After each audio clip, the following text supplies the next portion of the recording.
होंगे पिछले 18 वर्षों तक जिस तरीके से भारतीय जनता पार्टी ने यहाँ पे झारखंड में जो राज्य किया, पूरे झारखंड को बद से बदतर की स्थिति में ला के रख दिया।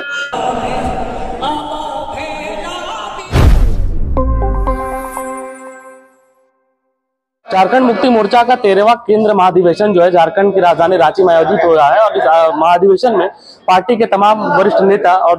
झारखंड के तमाम जिलों के जो नेता है वो उपस्थित हुए हैं। अभी इसी मामले में बात करने के लिए हमारे साथ झारखंड मुक्ति मोर्चा के रांची जिला उपाध्यक्ष अश्विनी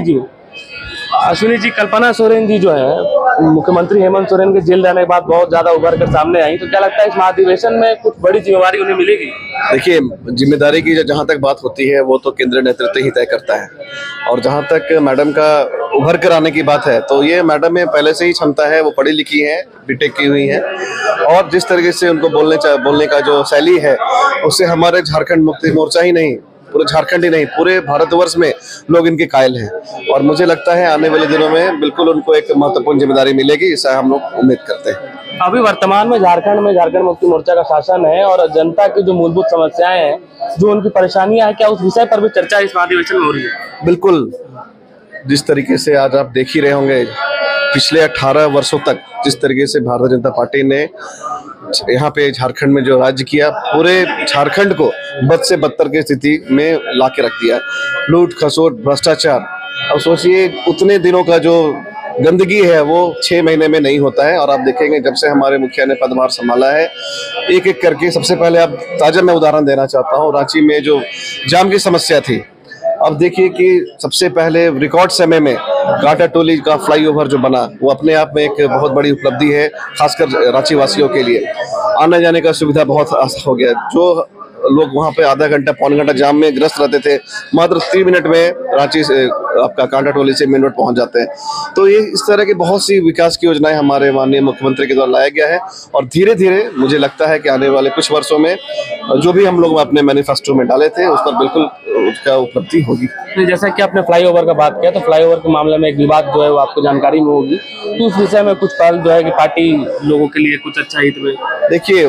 ये जो सरना स्थल का जो मामला आया था बीच में, हमारे माननीय मुखिया ने इस पर संज्ञान लिया है, और उसका जो भी रास्ता है, हल है, वो बहुत जल्दी निकल जाएगा। और मुझे लगता है जिस तरह की बीजेपी के द्वारा जो इस तरह का प्रोपेगेंडा अपनाया जा रहा है वो उससे कुछ होने नहीं जा रहा है। और जहाँ तक फ्लाईओवर का जो बात है वो बिल्कुल मुझे लगता है कि आने वाले दिनों में उसका रास्ता बहुत तरीके से निकल जाएगा और किसी को कोई भी तकलीफ नहीं होगी, ना कोई समस्या होना है।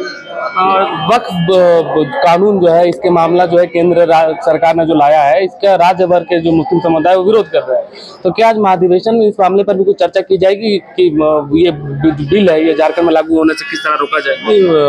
महाधिवेशन में चर्चा तो सुझाव मांगा गया था, लेकिन एक हमारे भाई हम ही लोग के बीच का कोई आदमी बात को रखे, उन्होंने सुझाव दिया है। अब ये तो हम लोग का मुख्यमंत्री हेमंत सोरेन जी अगर उनके दिमाग में आएगा तो जरूर रखेंगे बात को।